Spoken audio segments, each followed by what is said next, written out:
Fala galerinha, bom dia, boa tarde, boa noite. Então vamos lá para mais um videozinho. Dessa vez, galera, finalmente a gente deixa, o estudo da cinemática e passa agora ao estudo da dinâmica, beleza? Então, pessoal, só para orientar vocês, o que é que acontece? Quando a gente estava estudando cinemática, a cinemática ela é o estudo dos movimentos dos corpos, ou seja, é uma descrição do movimento. O que a gente fazia na cinemática? A gente estudava lá o movimento de um carro e o que a gente fazia basicamente era dizer em quais posições aquele carro estaria em determinados instantes de tempo. Confere? Então a gente estava preocupado em descrever posições. E é isso que a cinemática se preocupa, né? Em descrever posições, trajetórias, tá bom? Só que, no entanto, a gente naquela época não estava preocupado em saber por que um carro se movia ou como ele se movia, o que fazia ele se mover, certo? Ou o que faz uma pessoa conseguir andar, tranquilo? Então, porque isso é objeto de estudo da dinâmica. A dinâmica ela vem justamente para poder explicar para a gente como o movimento ocorre, né? Como ele se modifica ao longo do tempo, tranquilo? Então, a partir de agora a gente vai começar a dinâmica, a gente vai realmente estudar, a gente vai tentar explicar por que o movimento ocorre, como ele se modifica. E para a gente iniciar nosso estudo, eu queria que você visse esse vídeo. Olha que interessante, ó. Quando essa pessoa cai na cama elástica, observa o que acontece com as folhazinhas que estão ao redor. Incrível, né? Elas meio que ficam suspensas no ar durante algum tempo antes de eventualmente cair, tá bom? Então, ó, mesma ideia, por exemplo, aqui, ó, quando essa pessoa pula na cama elástica, ó, você observa que o pozinho aqui, colorido, ele ainda fica um pouco suspenso no ar antes de cair. Por que será que isso acontece, hein? É uma coisa bem curiosa, né? Um fato bem curioso. Por que isso acontece? Pois é, isso vai ser objeto de estudo nosso agora, tá bom? Entender esses fenômenos. E então, como eu falei para vocês, a dinâmica é justamente aquela parte da mecânica que está se preocupando em estudar o movimento, né? Quais são os fatores que produzem e modificam o movimento. Ou seja, a gente vai estudar os conceitos de massa, força, energia, trabalho. Conceitos que vocês já devem ter pelo menos ouvido falar, né? E, galera, é bem simples, tá? Não é difícil. Mas para motivar vocês a iniciar esse estudo, eu queria mostrar alguns vídeos aqui, ó. Por exemplo, esse experimento aqui a gente vai estudar ele já já, ó. Invocado, ó. Você vê aqui que uma bola de boliche e uma pena, quando soltas, elas sim podem cair juntas, né? Ó. Já já eu explico melhor esse experimento. Outra coisa legal do estudo da dinâmica, ó, entender por que isso acontece. Observe, isso aqui, galera, não é montagem, tá? Isso aqui é verdade mesmo. Então você percebe que quando o senhor solta essa mola, a mola que passa um tempo suspensa enquanto ela cai, né? Ó. Incrível, né? Aqui você tem um pêndulo de Newton humano, né? Ó. Ou seja, geralmente esse pêndulo é com bolinhas, né? Ó. Todo mundo já deve ter visto. E aqui o pessoal quis fazer na prática, né? Com pessoas. Tá bom? Ou então isso aqui. O cara chuta a bola, vai por cima da ponte e ainda assim a bola cai na lata de lixo que estava no caminhão. Tal. Então a gente vai começar a estudar esses movimentos, o porquê que eles ocorrem, como eles ocorrem, tá? Então esse é o nosso objeto de estudo agora. Mas eu preciso falar para vocês um pouquinho sobre história. É fundamental para você entender, tá? Eu não vou me ater muito aqui, mas vocês precisam ter uma base, tranquilo? E eu queria começar com o seguinte: o estudo do movimento ele iniciou muito antigamente, tá? Lá com Aristóteles, vários e vários anos antes de Cristo. E o Aristóteles ele foi um dos primeiros filósofos a querer explicar o movimento, tá bom? E o Aristóteles ele dividiu o movimento em duas grandes classes, né? O chamado movimento natural e o movimento violento, tranquilo? Não se preocupem, a gente vai considerar brevemente cada uma delas não como material de estudo em si, mas somente como um plano de fundo para introduzir algumas ideias que serão importantes ao longo dessa nossa discussão. Tranquilo? Então, vamos lá, o que, que seria cada coisinha dessa, né? Só para você ter uma noção. Esse movimento natural aqui, o que, que seria? Esse movimento natural, galera, é um movimento que ocorre devido à natureza do objeto. Né? Dependendo de qual combinação dos quatro elementos, terra, água, ar e fogo, ele fosse feito. Talvez nesse primeiro contato, se esse é o primeiro contato que você está tendo com essa ideia, talvez você ache esquisito, mas é assim mesmo que procede, tá? Primeiro, não vamos julgar o homem, né? Olha a época que ele viveu, né? Então, sem julgamentos. mas as ideias dele são bem interessantes, tá? Embora talvez pareça um pouco sem sentido pra gente agora, são ideias que eram muito fortes na época, era um senso comum da época, tá bom? Para ele, cada objeto no universo tinha seu lugar apropriado. E esse lugar ele era determinado pela natureza. Né? Como assim? Se você pega, por exemplo, imagina que você tem uma fumaça, certo? A fumaça ela é constituída basicamente, né, de um gás, de ar. Né? Segundo ele, olha nesses 4 elementos, seria ar. Tá bom? E o que a fumaça faz? Quando você acende uma fogueira e você tem esse ar, né, ó, essa fumaça vai tender a subir para ficar junto com o ar da atmosfera. Porque para ele, cada objeto vai tender, né, a ficar com a sua natureza, ele tem seu lugar apropriado. Entendeu a ideia? Então, e esse lugar é determinado pela natureza dele, tá? Caso esse objeto não esteja no lugar apropriado dele, ele vai se esforçar para buscar esse lugar apropriado. Deixa eu dar um outro exemplo. Suponha que tu pegue um pedaço de barro, por exemplo. Né? Se você soltar um pedaço de barro, o barro, segundo essa ideia de Aristóteles, era constituído de terra. Então, por ser constituído do elemento terra, ele deveria cair porque ele deveria se juntar à terra, né, do nosso planeta. Tranquilo? Esse é o lugar apropriado dele. Né? Uma ideia invocada, né? Uma ideia bem usada até. Uma ideia que era o senso comum da época. Além disso, tinha um fato curioso de Aristóteles. Né? Tinha uma ideia que Aristóteles ele propagava que até hoje tem gente que pensa que é verdade. Né?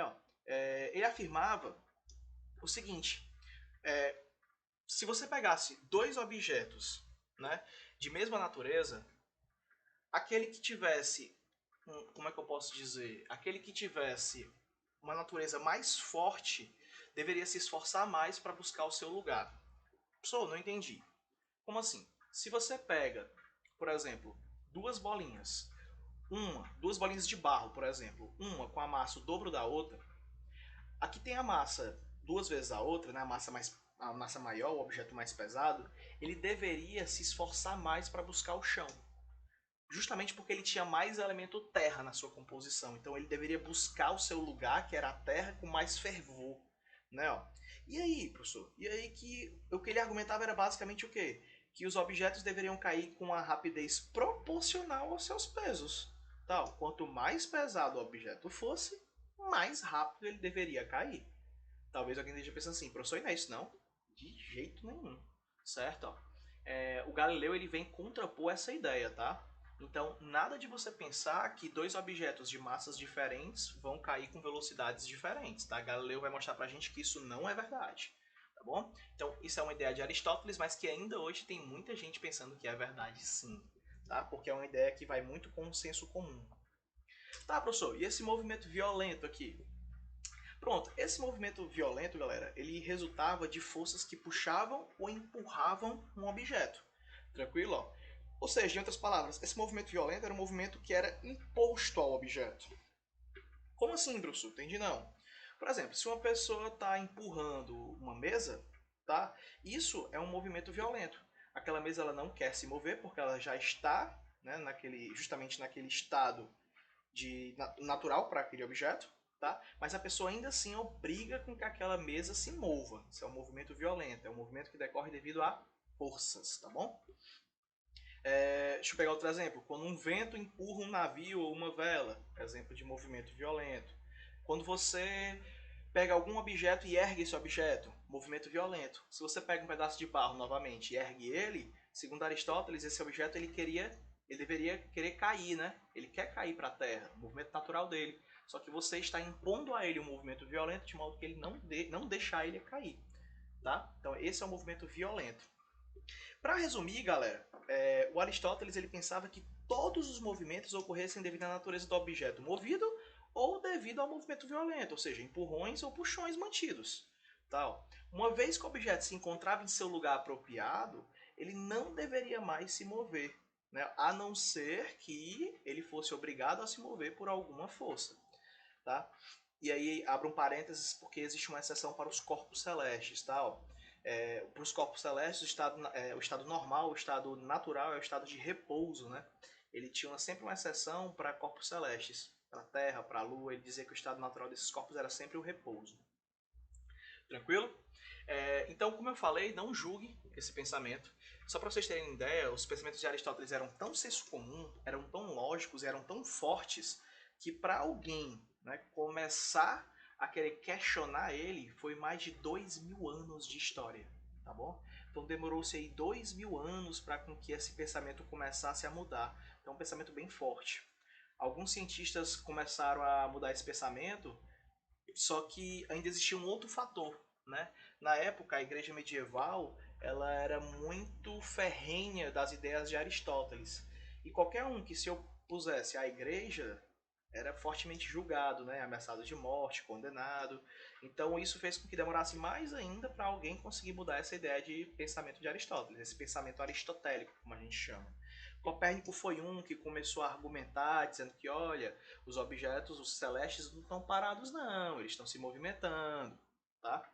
Mas o principal pensador, né, que mudou essa ideia foi o Galileu, tranquilo? O Galileu ele foi um dos caras, um dos gênios aí que conseguiu mudar isso, tá? Então, como foi que Galileu mudou isso? Tá? O Galileu ele não acreditava muito nessas ideias de Aristóteles, tá? Essa ideia de movimento natural, movimento forçado, para ele não era algo que fazia muito sentido.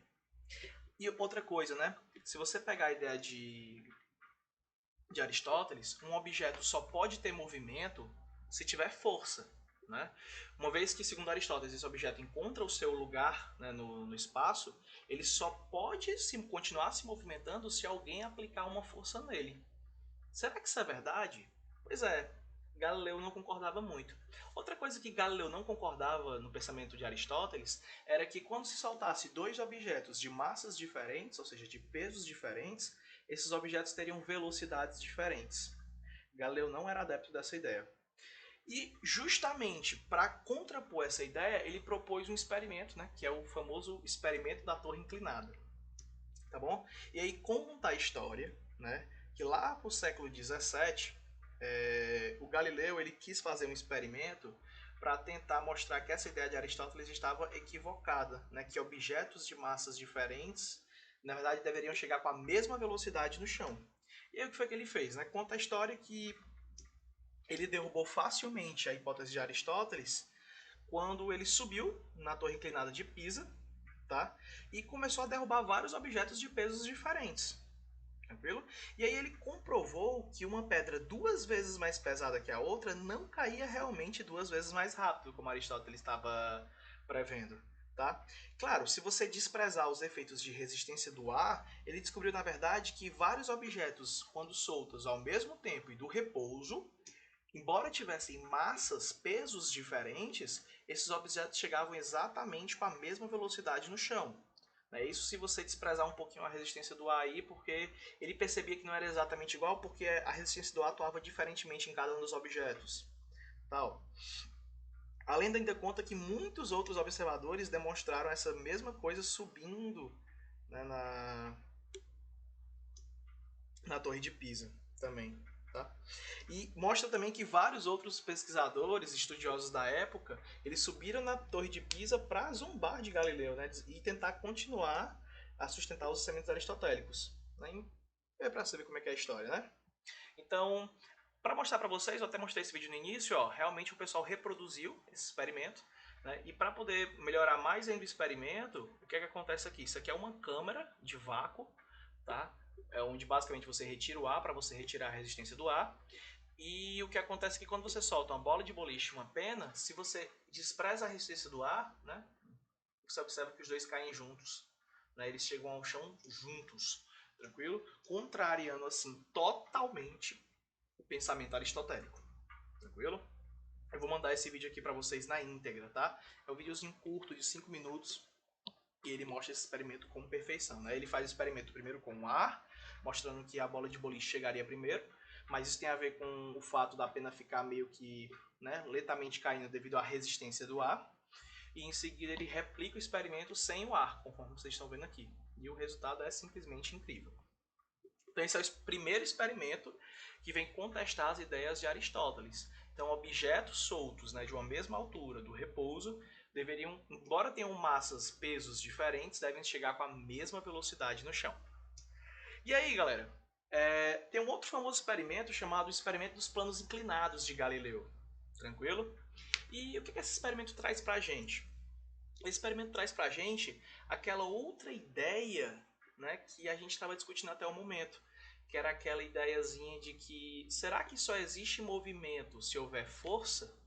Ou será que não? Será que dá pra gente ter um movimento sem ter força? Né? Galileu, querendo estudar isso, ele recorreu a planos inclinados. E olha o que Galileu constatou. Né? Quando você bota uma bolinha para descer no plano inclinado, né, ele constatou que quanto mais inclinado for esse plano, né, mais rápido essa bolinha desce. Até aí, tudo tranquilo. Ele constatou também que quanto mais inclinada que fosse, né, e quando você joga essa bolinha para cima, mais devagar ela sobe. Ou seja, quanto mais inclinado for esse plano, mais devagar, né, mais lentamente essa bolinha vai subindo. Tranquilo? E a pergunta que fica é, peraí, se eu jogar uma bolinha plana inclinada abaixo, ela fica cada vez mais rápida.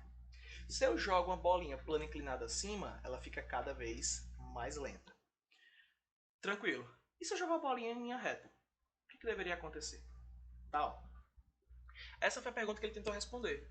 Né? Bem, segundo o pensamento de Aristóteles, né, essa bolinha ela só poderia se mover se houvesse forças. Né? O que acontece aí então, né, se eu jogar essa bolinha reta? E aí ele fez um experimento bem bacana. Ó. Ele fez o seguinte, ele botou dois planos inclinados, né, e no meio um plano horizontal. E soltou a bolinha dessa posição inicial, que estava a uma certa altura. Ao soltar essa bolinha, né, o Galileu imaginou como seria o experimento se não houvesse atrito. Né? Na verdade, quando ele soltava a bolinha, ele observava que a bolinha ficava mais rápida, mais rápida, mais rápida, né? Praticamente com velocidade constante nesse trecho aqui, e ela subia ficando mais lenta, mais lenta, mais lenta, mais lenta, mais lenta, e sempre parava antes da posição inicial, numa altura inferior à posição inicial em que ela foi solta. Mas ele tentou imaginar, ele tentou conceber esse experimento sem a existência de atrito, né? Coisa que o Aristóteles nunca conseguiu conceber. Porque para Aristóteles não sequer nem fazia sentido você conceber um movimento sem atrito, haja visto que todo e qualquer movimento vai ter o atrito embutido nele. Tá? Todo e qualquer movimento já vai ter a resistência do ar embutida nele. O Galileu tentou ir além. Disse, rapaz, vamos tentar esquecer esse negócio de atrito, vamos ver o que aconteceria, né? Então ele poliu bem essa estrutura, ele poliu bem a bolinha e tentou conceber a ideia de que não houvesse atrito. E replicou o experimento inúmeras vezes. Tá, em seguida, ao fazer esse experimento, né, qual foi a constatação dele aqui? Né? Que a bolinha ela parava praticamente na mesma altura em que ela foi solta. Tá? Se você conceber a ideia de que não tem atrito, ela pararia exatamente na mesma altura em que ela foi solta. Tranquilo? E ele pensou o seguinte, tá, e se eu mudo a inclinação dessa rampa aqui? Se eu mudo a inclinação dessa rampa, o que acontece é o seguinte, se essa rampa agora está menos inclinada, olha essa figura aqui de baixo, então essa bolinha ao subir, ela vai perder velocidade a uma taxa menor que ela perdia nessa situação 1. Isso se dá pelo fato que a rampa está menos inclinada.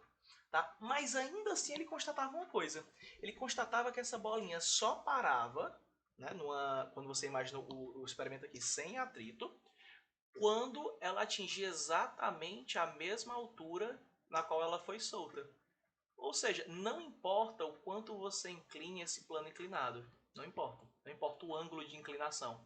O que importa é que essa bolinha só para quando ela atinge a mesma altura a qual ela foi solta. Tranquilo? Isso era uma ideia invocada. Né? E a pergunta que não quer calar. Tá, professor. Se eu vou baixando esse plano inclinado, a bolinha e eu solto a bolinha, ela só vai parar quando ela atinge a mesma altura em que ela foi solta. Tranquilo? Professor, e se eu pegar esse plano inclinado e colocar ele horizontal? Onde é que ela para? Não. Porque a gente está percebendo que não importa a inclinação desse plano. Ela só para quando ela atinge a mesma altura inicial. Tá, e se esse plano for horizontal? Ela vai parar onde? Bem, essa foi a pergunta que Galileu tentou responder. E a conclusão que ele chegou foi óbvia. Né? Óbvia dentro do contexto desse experimento. Ora, meu amigo, você observa aqui que se o plano é muito inclinado, ela perde velocidade a uma taxa muito grande quando ela vai subindo, né? E quando ela chega nessa posição final, ela para. Se você deita mais esse plano, ela perde velocidade a uma taxa menor, né? E ela, de novo, só para quando chega na mesma altura em que foi solta. Se esse plano não tiver inclinação, ela não deveria perder velocidade, né? Porque a velocidade que ela perde está associada à inclinação do plano. Né? Quanto menos inclinado for o plano, menos velocidade ela perde. Se o plano não tem inclinação, essa bolinha nunca deveria perder velocidade. Tá, ó. Lembre que a gente está, na ideia de Galileu, desprezando o atrito, tá? A gente quer ver o que aconteceria nesse mundo sem atrito. Então, na ideia de Galileu, não faz sentido essa bolinha parar, tá? E de outro modo, se essa bolinha só para quando ela atinge a mesma altura a qual ela foi solta, em que momento ela vai parar aqui? Nunca, porque ela nunca vai atingir a altura a qual ela foi solta. Então ela nunca para. Essa foi a conclusão de Galileu. Bonito, né? Ora, se ela só para quando ela atinge a mesma altura que ela foi solta, aqui ela nunca vai parar, porque ela nunca vai atingir aquela altura, tá certo? Então, o que foi que Galileu constatou? Que quando você solta e você deixa a bolinha em movimento, mesmo sem nenhuma força, ela vai permanecer em movimento. Tá, ó. Essa foi a constatação dele. Olha, eu vou soltar a bolinha aqui e ela vai ficar andando sempre em linha reta aqui, porque ela vai buscar a altura em que ela foi solta. Mas ela nunca vai chegar, portanto ela vai sempre continuar em linha reta. Então a conclusão dele foi o seguinte: se você solta essa bolinha vai ficar nesse trecho horizontal andando para sempre com velocidade constante, já que não tem inclinação, né? E para sempre porque ela nunca vai chegar na posição inicial, e em linha reta. Ou seja, essa bolinha vai executar um movimento retilíneo uniforme. Então, qual foi a constatação dele, professor? Foi que se não houver força, essa bolinha ela não vai ficar parada, que nem Aristóteles falava. Ela deve executar um movimento retilíneo uniforme. Equivocado, né? E aí, galera, eu queria dar um stopzinho aqui bem rapidinho para a gente discutir uma ideia. Então, vou dar uma pausa nessa discussão aqui, né, para a gente retornar uma ideia aqui importantíssima. Olha só, vetor velocidade. Preciso falar disso aqui para vocês. Vetor velocidade, né? A velocidade ela é chamada uma grandeza vetorial. O que é isso? Ela tem módulo, ou seja, rapidez, direção e sentido. Certo? Grandezas vetoriais apresentam três características: módulo, direção e sentido. Tranquilo? Professor, o que seria o módulo? O módulo é a rapidez, ou seja, o quão rápido um objeto está se locomovendo. Tranquilo? Então está associado a, se você está num carro, por exemplo, a marcação do velocímetro é o módulo da velocidade, é a rapidez do carro.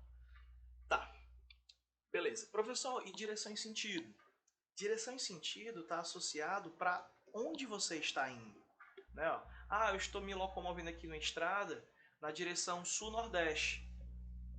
Tá, ou perdão, sul-norte. Né? Tudo bem. Então, tá associada para qual direção você está indo, né? Mas dado uma direção, sempre há dois sentidos possíveis, né? Pode ser sentido para cima ou sentido para baixo. Por exemplo, direção vertical tem sentido cima, sentido baixo. Direção horizontal tem sentido esquerda, sentido direita. Cada direção está associada a dois sentidos. Tá? Como eu falei anteriormente, o carro está se locomovendo na direção sul-norte. Então tem dois sentidos, pode ser do sul para o norte ou do norte para o sul, certo? Então a velocidade é um vetor e, como todo vetor, há três grandezas associadas a ela: rapidez, direção e sentido. Tranquilo? E eu queria falar um pouquinho com vocês sobre variação de velocidade, né? Pessoal, a velocidade ela pode mudar de três modos distintos. Ela pode mudar a sua rapidez, ela pode mudar a sua direção e seu sentido. Tranquilo? Professor, o que seria mudar a rapidez da velocidade? Facílimo. Como é que a gente modifica a rapidez? Isso a gente já estudou na cinemática. Modifica-se a rapidez quando o objeto vai mais rápido ou mais lento. Não, por exemplo, aqui você está vendo um carro que está freando, que está ficando cada vez mais lento. Então, nesse caso, você está modificando a rapidez, a velocidade com que esse carro se movimenta. Então você modifica a rapidez quando você freia ou quando você acelera. Você observa que nesse caso aqui o carro estava parado e vai ficando cada vez mais rápido, mais rápido, mais rápido. Certo? Então você modifica a rapidez modificando o quão rápido ou devagar aquele móvel, aquele objeto está. Tranquilo? Isso é mudar a rapidez. Isso é mudar o módulo do vetor velocidade. Tá, professor. E como é que eu mudo direção e sentido? Fácil. Você muda a rapidez quando o objeto fica mais rápido ou mais lento, tá? Como é que eu mudo direção e sentido? Seguinte, olha para essa figura. Não. Sempre que você está descrevendo uma trajetória, nesse caso aqui uma trajetória circular, a sua velocidade ela aponta para onde você está indo naquele exato instante. Então, olha aqui, por exemplo, ó, nesse ponto A, você está indo para cá. Então, sua velocidade aponta para cá. Aí você vai andando, andando, andando, andando, andando. Quando você chega nesse ponto B, né, a sua trajetória é esse movimento circular. Tá? A sua velocidade aponta para baixo. Tá? Ó, porque nesse momento você está indo para baixo. Então a velocidade aponta em cada instante para onde você está indo naquele instante. Então você continua seu movimento, vai, vai, vai, chega no ponto C. Para onde é que você está indo no ponto C? Para cá. Então sua velocidade aponta para cá, certo? Então a tua velocidade está apontando para onde você está indo em cada instante. Só que você percebe que quando você executa um movimento curvo, um movimento que a gente diz ser curvilíneo, a direção da velocidade vai mudando ao longo do movimento, não vai? Ora, aqui ela é vertical, aqui ela é horizontal, aqui ela é horizontal para a esquerda, aqui ela é horizontal para a direita. Então perceba que ao longo de um movimento que é curvo, a velocidade muda direção e sentido. Pessoal, então quando o movimento é curvo, você está vendo que a velocidade pode mudar direção e sentido. Então vamos lá. Como é que eu altero rapidez? Eu deixo o objeto mais lento ou mais rápido, certo? Como é que eu altero direção e sentido? Quando eu faço curvas. Perceba que se esse objeto fosse sempre em linha reta, a velocidade sempre teria a mesma direção e o mesmo sentido. Tranquilo? Você só altera a direção e sentido quando você faz curvas. Então, em resumo, há duas, né, a priori, de você mudar o vetor velocidade. Você pode mudar ele mudando a rapidez, ou seja, ficando mais rápido ou mais lento, ou você pode mudar ele através de uma curva. Sempre que você faz curvas, você altera a direção e sentido. Tá? Ou você pode alterar das dois modos simultaneamente, né? Uma abelha, por exemplo, andando, ela anda zigue-zagueando aqui, ó, e ela está alterando ao mesmo tempo rapidez, módulo, direção, sentido, está mudando tudo, certo? Beleza? Então uma velocidade pode mudar quando você altera rapidez ou quando você altera a direção e sentido. Tranquilo. Professor, em que caso a velocidade é constante? Olha, meu amigo, para ela ser constante, ela não pode mudar. Tranquilo? Para ela não mudar, ela não pode mudar nada. Nem rapidez, nem direção, nem sentido. Ela deve ficar com tudo inalterado. Mas espera aí. Um objeto que não muda a rapidez, a gente dá um nome a isso. A gente chama de movimento uniforme. Né? Um movimento então que não muda a rapidez, né, é chamado movimento uniforme. Mas para essa velocidade, né, para o vetor velocidade ser constante, também não pode mudar a direção e sentido. Mas espera aí, professor, a gente muda a direção e sentido quando a gente faz curvas, né? Então, para que a direção e o sentido não se alterem, o movimento não pode fazer curvas. Mas para um movimento não fazer curvas, ele tem que ser exatamente retilíneo. Não? Então ele tem que ser retilíneo. Então, para ele não poder mudar a direção e sentido, tem que ser retilíneo. Então, professor, em quais casos, ou em qual caso, o vetor velocidade é genuinamente constante, é essencialmente constante? Ora, naqueles movimentos em que não altera direção, sentido e rapidez. Ou seja, só tem dois casos. Quando o movimento é retilíneo uniforme, conforme a gente viu aqui, ou o repouso. Então, quando o objeto está em repouso ou quando ele está em movimento retilíneo uniforme, escute bem, são os dois únicos movimentos nos quais a velocidade não se altera. Ela permanece genuinamente constante. Tranquilo? Só existem esses dois, professor? Somente. E olha que negócio invocado. Volta para o experimento de Galileu. Galileu constatou que, na ausência de forças externas, esse objeto ele se movia em movimento retilíneo uniforme. Ele constatou uma coisa bem interessante. Ora, se eu soltar essa bolinha, né, ó, à medida que ela vai andando aqui horizontalmente, se não houver nenhuma força externa atuando nela, então essa bolinha ela vai executar um movimento retilíneo uniforme. Ou seja, essa bolinha vai ter a velocidade vetorial constante. Certo? Ela não muda nem módulo, nem direção, nem sentido. Tá? E essa foi a constatação mais importante de Galileu. Né? Qual foi a constatação, professor? Resume aí. Seguinte, se não houver força, a bolinha ou tá parada, né? Claro, se eu soltar essa bolinha bem aqui assim, ó, ela fica parada. Então, se eu boto a bolinha lá e não houver força nenhuma, ela está parada. Ou, né?